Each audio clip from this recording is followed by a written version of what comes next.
President Obama has been shown the figurative door by the Fifth U.S. Circuit Court of Appeals in New Orleans. His plan to keep millions of illegal immigrants in this country from being deported has been stopped in its tracks, a decision agreeing with 26 states that the president exceeded his authority. The Supreme Court is next. The general election next year could change the dynamic at the White House, and Democrats are, of course, steaming at Republicans. So, what else is new?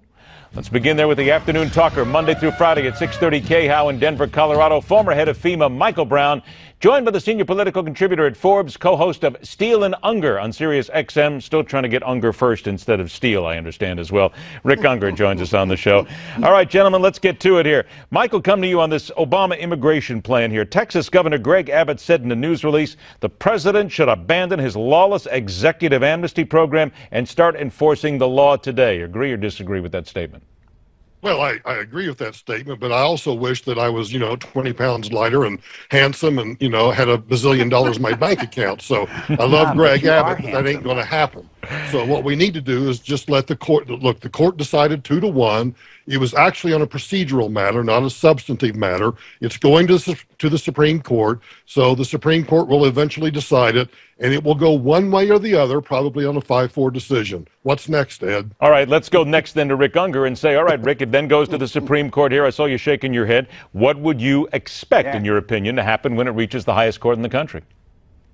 Well, it's interesting. Michael had it exactly right. It was resolved 2-1 on a procedural issue, so you don't know if that same procedural issue will reign supreme when it gets to the Supremes. I will tell you, if they address the substantive issue in this case, I think it actually goes in the direction of President Obama. It's pretty clear law that the federal has the authority over the states on this issue, and I don't think the states' argument that this is causing them a hardship is going to fly if they get to the substance. All right, Mike, let me come back to you then. Let's just say what Rick said is true. The Supreme Court then goes in favor of the president here. 26 states and a lot of Republicans saying that the president needs to go ahead and enforce the law. What if the Supreme Court does go in the president's favor? What's their recourse after that? Well, interestingly, man, and now I don't want to make this a love fest, but I actually agree with Rick about what he said. Please don't do that. My God, if you do that, Ungar is never going to get over it. The man will swell. His ego will be a massive one. I know. But here's my concern. The Supreme Court, and this is the lawyer in me talking now, the Supreme Court, based on its tradition and its rules, always tries to avoid making constitutional decisions. So they may, cert may not be granted in this case. And if that's the situation, then this stays where it is, back in the circuit courts, and Obama will continue. The states will have to come back, try a different route, try a different argument, maybe make an appeal en banc to the circuit court. So this is just one of those things that's going to be in litigation forever until it finally gets to the Supreme Court. It just depends. Yeah, I think I might disagree with Michael a bit on this. I agree with his analysis, and he's absolutely right. What part of the problem is that we're both lawyers here, and he's exactly right. The court doesn't have to, grant certiorari. I don't think that'll happen. I think that the downside of the confusion that's caused if the court doesn't take up the matter will get this court to take it on. Michael could certainly be right about this. They could just do what they often do, which is avoid it. But my money is on the fact that they're going to take this up. But we'll see. All right. Seeing as I've got a couple of lawyers here, then this makes for the perfect segue. Let me stay with you then, Mr. Ungar, if you will.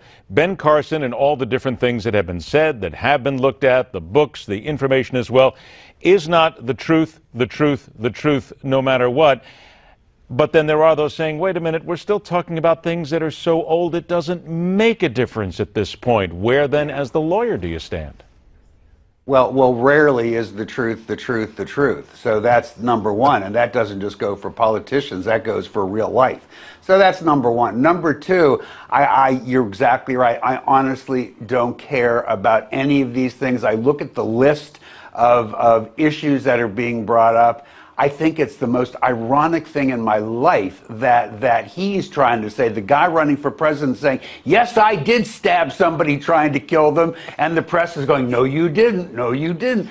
It's bizarre. It really is. The whole thing is bizarre. It is endemic of the fact that we're getting exactly what we deserve in this country, which is a reality show presidential election, and boy, is it's chilling to me, the result of such a thing. All right, here I go playing the devil's advocate, Mike, to you. 30 seconds on this.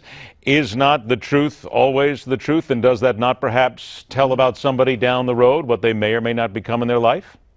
Oh, I think it does speak to that. But now, Ed, you're talking to a guy who has been dragged through the mud by the media with similar falsehoods, reporting this or that wasn't true. And I had to go back and correct all of that. But once that narrative is set, the narrative is set, and people get locked into their positions. So Carson's doing the only thing he can do, fight back and raise money. All right, here we go. Donald Trump talking about, okay, go ahead, Rick, real quick, 10 seconds.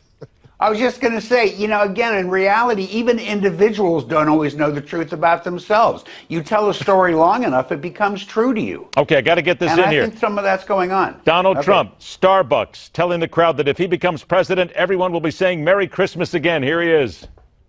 Did you read about Starbucks? No more Merry Christmas on Starbucks. No more. I wouldn't buy. Hey, look, I'm speaking against myself. I have one of the most successful Starbucks in Trump Tower. Maybe we should boycott Starbucks. I don't know. 10 seconds, Mike Brown. I don't know any Christian who's upset about this at all, personally. You know what? I got to tell you, but I don't drink Starbucks. But if I did, as a Christian, I just buy my coffee somewhere else or whatever. 10 seconds to you, Rick. Well, I feel so much better now knowing that Donald Trump has his finger on the key issues that are going to really work for this country. Way to go, Trump. Hey, the key issue is, frankly, I wouldn't drink that swill if you gave it to me. Rick Ungar heard on Sirius XM Steel and Ungar. Good. You can have mine. Michael Brown, 6:30 KHOW, weekday afternoons in Denver, Colorado. Gentlemen, thanks so much for joining us. Stay with us. Pour yourself a cup of Java. The Hardline continues right after this.